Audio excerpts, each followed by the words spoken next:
রাজধানীর পল্লবীতে নিহত শিশু রামিসার পরিবারের বাসায় গিয়ে সমবেদনা জানিয়েছেন প্রধানমন্ত্রী তারেক রহমান। তিনি শোকাহত স্বজনদের সঙ্গে সাক্ষাৎ করেন এবং তাদের সান্ত্বনা দেন।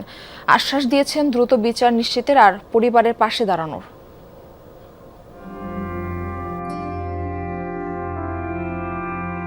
একদিন ঘুরতে ঘুরতে অচিনপুর চলে আসলাম। শিশু রামিসার হোমওয়ার্কের খাতায় তার নিজের লেখা অচিনপুরই এখন তার শেষ গন্তব্য।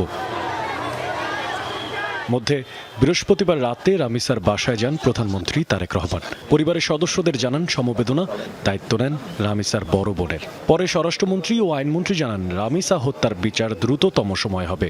আমরা রবিবারের বিকেলের মধ্যে ইনশাআল্লাহ আদালতে চার্জশিট দাখিল করতে পারব এবং তারপরে অত্যন্ত দ্রুততম সময়ের মধ্যে যাতে বিচার কার্য নিষ্পন্ন হয় সেজন্য আমরা চেষ্টা করব। রামিসার বড় বোন তার জীবনের সমস্ত পড়াশোনার খরচ এবং তার অন্যান্য আনুষঙ্গিক ব্যয় সব কিছু উনি বহন করবেন।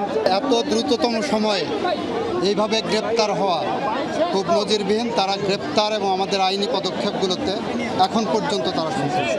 যে পথে প্রতিদিন স্কুলে যেত ছোট্ট রামিসা, সেই পথেই এখন হাজারো মানুষের ভিড়। স্লোগান আর দাবিতে উত্তপ্ত চারপাশ। দ্রুত বিচার করবে। সে অসুস্থ হয়ে গেছে, 3-4 দিন ধরে খাওয়া দাওয়া অনেক ঘুম টুম নেই, নিজে অসুস্থ।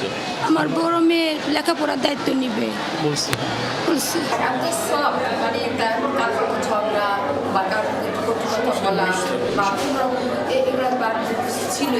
মাথা আলাদা করে বালতিতে রাখছে, আলাদা মানে খাটের নিচে রেখে দিয়েছে এবং হাত দুটো কাইটা রেখে দিয়েছে। ওর উদ্দেশ্য ছিল যে লাশটাকে গুম করে দেওয়া। আমি চাই জানি ওই লোকটার মৃত্যু হোক, আমি চাই কালকে তাকে ফাঁসি দিয়ে দিই। এই হত্যার কঠোর বিচারের দাবিতে সরব নেটিজেনরা। প্রতিবাদ আর বিক্ষোভ এলাকা থেকে ছড়িয়েছে সারা দেশে। মশিউর অনিক, যমুনা নিউজ, ঢাকা।